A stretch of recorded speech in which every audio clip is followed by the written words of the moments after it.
오늘은 새로운 소식도 딱히 없고 그렇다고 뭔가 이 내용을 전해드리면 좋겠다 싶은 것도 사실은 없더라고요. 그냥 한 가지 말씀드리고 싶은 건 어제 영상에서도 말씀을 드렸지만 지금의 위치가 위로도 아래로도 가능한 그런 중립적인 포지션이라는 거, 그리고 텔레그램을 통해서 말씀드렸던 추세의 각도에 따라 추세 흐름이 달라질 수 있다는 부분 정도 먼저 말씀드릴 수 있을 것 같은데요. 어제 텔레그램에서 보여드렸던 비트코인 차트를 다시 보면서 설명을 조금 더 덧붙여 보겠습니다. 여기 보이는 이 구간이죠. 제가 이 구간을 바로 이제 스크린샷을 떠서 보여드렸었는데, 지금 이렇게 하락하고 있는 각도, 그리고 여기서 이걸 되돌린 각도가 다르죠. 지금 화면에 보이시면 완만하고 급하게 떨어졌다가 수직에 가까운 상태로 들어 올렸습니다. 이 흐름은 5분봉 안에서 나온 그런 모습이잖아요. 근데 이게 만약에 4시간 봉이나 1봉까지 시간 프레임이 좀 커졌다고 했을 때는 하락했던 추세가 상승 추세로 변경될 가능성이 높아집니다. 강하게 끌어올렸기 때문에 그 부분을 지키려는 심리가 계속해서 작용하기 때문이죠. 이런 사례를 정말 자주 찾아볼 수 있고, 이런 학습을 통해서 좋은 포지션을 우리가 또 가져갈 수 있다는 점 한번 생각해 보시면 좋을 것 같고요. 또 오늘 차트를 보다 보니까 재밌게 보이는 건 바로 이 부분이죠. 여기 뚫린 자리에서 지지를 받는 모습을 확인할 수 있습니다. 이런 자리를 우리가 이제 리테스트라고 부르는 자리들인데, 지지가 확실히 나오는지, 여기가 정말 돌파가 된 게 맞는지 확인하는 그런 모습들이 한 번씩은 나와요. 그래서 이런 부분도 잘 챙겨 보시면 좋을 것 같고요. 제가 오늘 우리 구독자 여러분들께 진짜 말씀드리고 싶은 건 투자의 방법에 대해서 한번 말씀을 드려보고 싶어요. 지금 여러분이 보고 계시는 이런 뉴스 기사 같은 건 일종의 일정, 그리고 이슈, 그리고 모멘텀을 찾기 위한 하나의 방식이라고 볼 수 있죠. 그리고 아까 제가 보여드렸던 이런 차트, 이런 거는 차트 매매라고 부르는데요. 제가 말씀드리고 싶은 건 이게 뭐가 맞고 뭐가 틀리다를 나누자는 게 아니라 나한테 어떤 성향이 잘 맞는지를 알아야 한다는 거죠.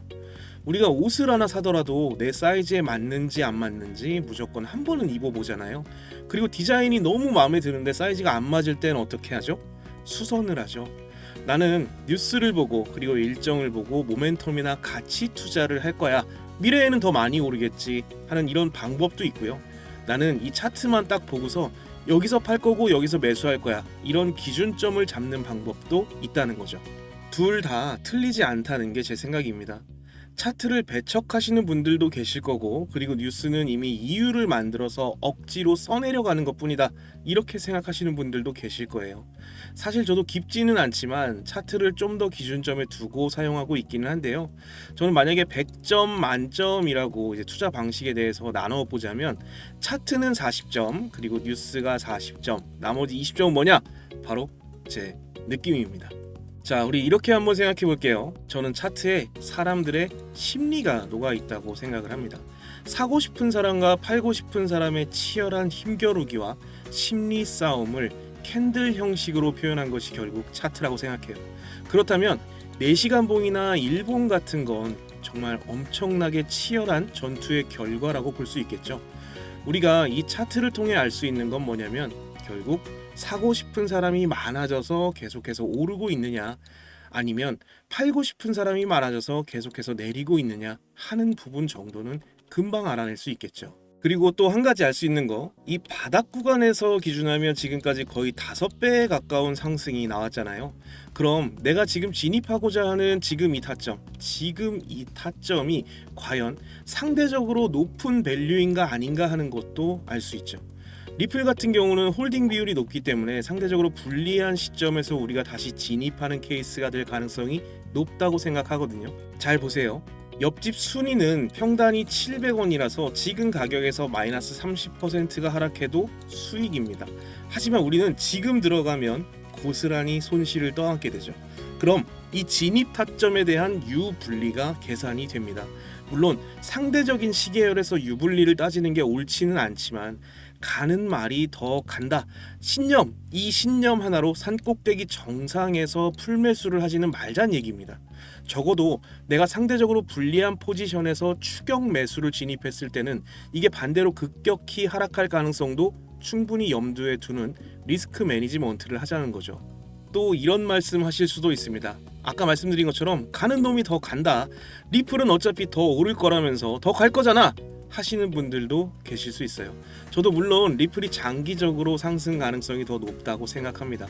하지만 일반적으로 수직 상승하거나 급격한 상승은 우리의 환상에 불과해요. 대부분의 장기 투자는 매우 흔들거리면서 장기적인 우상향을 만들어내기 때문이죠. 그리고 여기에 한 가지 더 추가해서 말씀드리고 싶은 건 뭐냐면 불장이라고 우리가 표현을 하잖아요. 이 불장은 손실폭을 모두 회복하는 그런 장이 불장입니다. 자, 그래서 차트에 이런 뉴스들과 이슈 사항 그리고 일정 같은 거 차트를 통해서 내가 언제 어디서 들어가는 것이 좋을지, 그리고 내가 어디까지만 버텨보고 안 된다면 다음 기회를 봐야 할지를 찾았다면, 기사나 재료들을 통해서 장기적인 비전이 어떤지, 그리고 더 멀리 봤을 때 이 재료의 시너지가 얼마나 커질 수 있을지를 가늠해 보는 겁니다. 산업의 방향성 자체는 이미 블록체인 융합 시대로 접어들기 시작했잖아요. 그래서 아직도 코인 시장 자체가 초입에 서 있다고 저도 생각을 하지만, 결과적으로는 살아남을 수 있는 코인은 얼마 되지 않을 것이라는 게 또 맞는 말이긴 하죠. 쓰임새와 실효성을 찾지 못한다면 정말 아무짝에 쓸모없는 디지털 쪼가리가 될 것이 뻔하기 때문에, 지금 시장에 수없이 많은 코인들 중에 과연 미래에도 사용성이 보존되고 꾸준한 비전을 끌어올릴 수 있는 코인이 무엇이 있을까? 이 부분에 대해서 이 인터넷이라는 바다를 탐험해보자는 거죠.